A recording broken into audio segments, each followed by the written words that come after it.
India had joined the world community in expressing its support for democratically elected Afghan government. Following the US military departure from Afghanistan, New Delhi was confronted with unforeseen obstacles, as the US pullout was followed almost immediately by an unprecedentedly quick Taliban control of the nation. It was obvious that continuous difficulties from a Taliban government, committed to promoting radical Islamic objectives from beyond India's borders, would not be in India's best interests.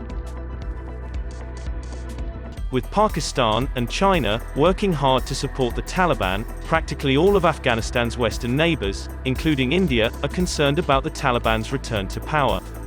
The Taliban's predilection for supporting and sheltering radical Islamic groups, such as the Islamic movement of Uzbekistan and Al-Qaeda in Uzbekistan, as well as the Lashkar-e-Taiba and Jaish-e-Mohammed in Pakistan, is the source of these suspicions.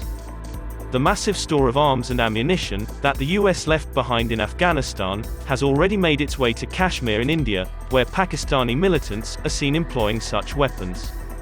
Despite these concerns, New Delhi understood that, while some type of interaction with the Taliban was required, it should not be done in isolation.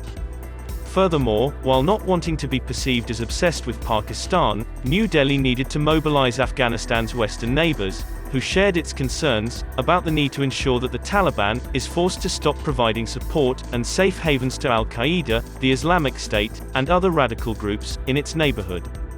According to reports, India is considering reopening its embassy in Afghanistan shortly, although without top-level diplomatic presence. The plan for reopening does not include sending senior diplomats. The embassy will likely function only with employees for interaction reasons, which may extend to consular services. It would not imply acceptance of the Taliban administration. India, like other countries, has not recognized the Taliban establishment in Afghanistan, despite back-channel talks and meetings with the organization in neutral locations, such as the United Arab Emirates. On August 17, 2 days after the Taliban took over Afghanistan, India closed its embassy in Kabul. Delhi has since questioned whether that was the correct option. India's developmental and humanitarian aid has been widely praised in Afghanistan, even by the Taliban leadership, which has emphasized the necessity of preserving ties with New Delhi. India also offered to supply 50,000 tons of wheat via the quickest route over Punjab's Waghar-Attari border trading station. India has sent a delegation to Kabul, led by the External Affairs Ministry's point person on Afghanistan, for discussions with senior Taliban members and to supervise humanitarian relief operations, the first such visit since the Ashraf Ghani administration collapsed last August. The delegation will supervise the delivery of India's humanitarian supplies to Afghanistan and meet with members of international organizations involved in relief distribution. The crew will also go to other locations where Indian programs and initiatives are being implemented. Pakistan has repeatedly refused to allow India any role in determining Afghanistan's political destiny, and the country's former National Security Advisor, Mohd Yusuf, made no attempt to disguise his displeasure with India for holding the meeting.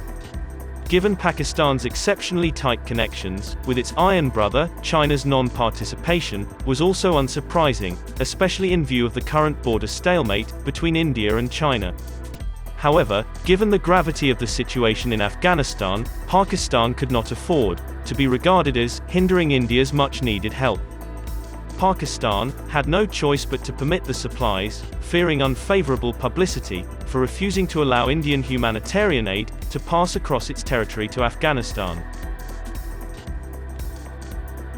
The primary national interest of New Delhi in Afghanistan is to keep it from being used as a base for supporting terrorism in India.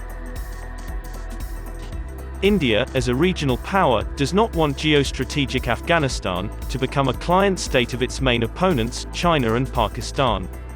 India wishes for a peaceful and inclusive Afghanistan that upholds human rights, particularly those of women and minorities. Apart from the investment in Chabahar port, India has invested around $3 billion in development projects.